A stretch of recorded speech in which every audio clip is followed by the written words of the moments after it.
زمونږ دپاره ډېر د شرم خبره ده چې تاسو ګورئ کافران دا یهودیان چې کله په دې وړه غونډه کې خبره راشي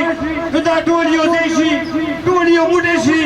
نو موږ او تاسو مسلمانان نشو یو ځای کېدی ولې نشو یو ځای کېدی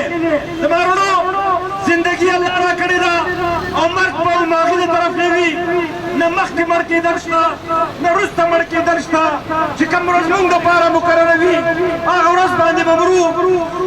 زه د ګورنمنټ آف پاکستان نه دا یو مطالبه کوم پته ده چې اسرائیلو په غزا کې په غزا نه علاوه د څومره هغې سره ګاونډیان اسلامي ملکونه دي په هغه ملکونو باندې دوی لګې هر روز بمباري کوي او بېګناه مسلمانان قتل کوي د هغې خلاف نن د پاسبان مظاهره ده او دلته موږ راوتي وو د اسرائیلو خلاف د هغې نه علاوه زموږ سینیټر مشتاق احمد خان صاحب چې کوم ګلوبل پلوټیلا دا روان کړو غزا ته په هغې باندې اسرائیلو حمله کړې ده او هغې ګرفتار کړی دی پاسبان د دې بھرپور مذمت کوي د دې نه علاوه موږ خپل حکمرانانو ته وایو چې تاسو نه څومره کېدی شي د فلسطین دپاره اواز اوچت کړئ ستاسو په خوله کې ډېر زور دی ډېر طاقت دی مهرباني وکړئ تاسو ته وویل چې په اسرائیل کې چې کوم د غزا محاصره ده د اسرائیل د طرف نه هغې لپاره چې کوم د سنوټ فلوټیلا په نوم باندې یو امدادي کاروان روان و چې هغه پرون د اسرائیل سمندري حدود ته ننوتې دی نو هغه ګرفتار کړي دي او هغه سامانونه هغې په خپل قبضه کې اخیستي دي او هغه ټول چې کوم د هیومن رایټس کسانو یا فلاحي تنظیمونو کسانو دا ټول هغې ګرفتار کړي دي پاسبان پاکستان د دې شدید مذمت کوي او د دې خلاف نن دا احتجاجي مظاهره کوي او دا مطالبه کوي د ارباب اختیار نه چې تاسو راپاسئ او د دې تپوس وکئ او د انټرنیشنل هیومن رایټس چې څومره خلک دي په دې دنیا کې چې څومره تنظیمونه دي د دې مطالبه کېږي او ظلم راګیانې په دې مسلمانانو او تاسو زه پرته د شملو د چا نګرې تاسو ناله شه چې تاسو شملو د دوباره څوک ولیږي دې نه هم نګرې چې تاسو سرویس چیرمین جوړ شئ دې ته دې نازه ته د خپل مفاد پېژنېږې ته د خپل کور پېژنېږې ته د خپل واده د لورو پېژنېږې ظلم نه راغوستلی خدای تباه برباد کړه د دغه شملو سره ولې تاسو نه راپاڅئ نه سنیټر مشتاق صاحب هغه لنګ والد او پټکې والد نن هغه په اسرائیل چې کوم دي ګرفتار کړی دی د کافي پاکستانیانو سره کافي مسلمانانو سره تاسو په سمندر کې داخلي ولې نه غوډوي خولې ګونګی شه په خولو کې مو تڼا کې روغې شه الله پاک دغه سمندر نه پاتې کړه او الله غرق او تباه کړه مزاحمت کوو او موږ د پاکستان او د پاکستان د حکمرانو نه دا مطالبه کوو چې 57 ملکونه چې کوم مسلمانان ملکونه دي د دوی د یو کمیټي جوړه کړي او په دې باندې بھرپور ایکشن والي موږ نن چې دا ټول خلک ټول مسلمان راوتي دي په دې وجه راوتي دي چې دا سینیټر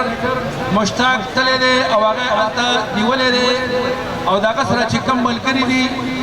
نو دا دې رها کړی شي ښه په عزت طریقې سره او ټول پاکستان ته موږ د عوامو ته موږ دا اپیل کوو چې په دې باندې پر نور مزاحمت وکړي او دا سینیټر مشتاق دې رها کړی شي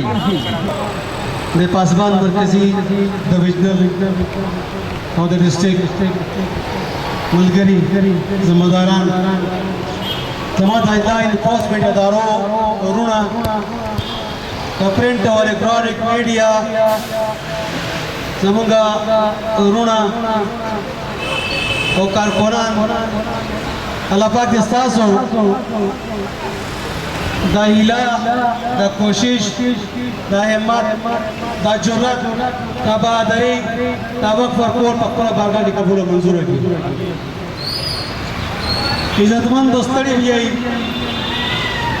خو یوه خبره کول غواړو زمونږ د دې راوتلو مقصد څه و زمونږ د راوتلو مقصد دا و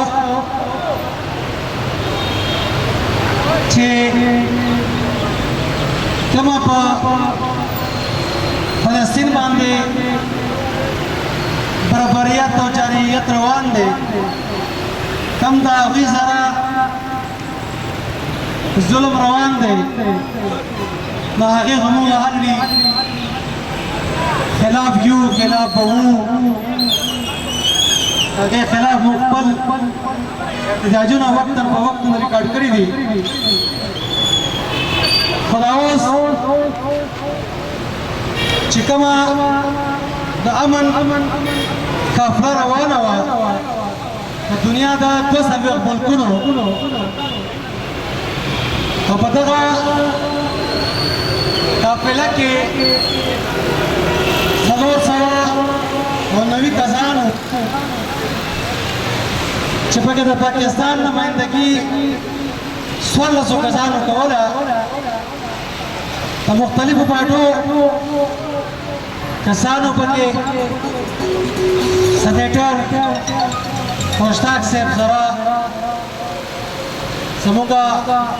پیر مزار صاحب جمعیت سره نور ګڼ شمېر ملګري وو هغه ټول د اسرائیل په قبضه کې دي موږ خپل حکومت ته واکدارانو ته دا پیغام ورکوو چې په دې ټیک ټاک سټینډ ووالئ ټوله امت مسلمه د سره ده نیمه دنیا د سره ده بلکې زه به دا وایم چې 70% دنیا تاسو سره ده د خدای لپاره په دې وخت کې یو اهم کردار ادا کوي د مسلم امه لیډرشپ کردار ادا کوي خپل جرنیل حافظ عاصم منیر صاحب ته گزارش کوم چې دغه موقع ده ستا په پاکستان کې د جرنیلۍ الله چې دا مقام درکړی دی د دې ورځې دپاره درکړی دی لهذا خپل طاقت خپل اهمیت پر رویکار راوړه او د مظلومانو په سر لاس کېږده او د خپلو کسانو تپوس وکړه پاکستان په ټول اسلامي نړۍ تاسو سره الله خوشحاله کا تیرو خبرو مقدره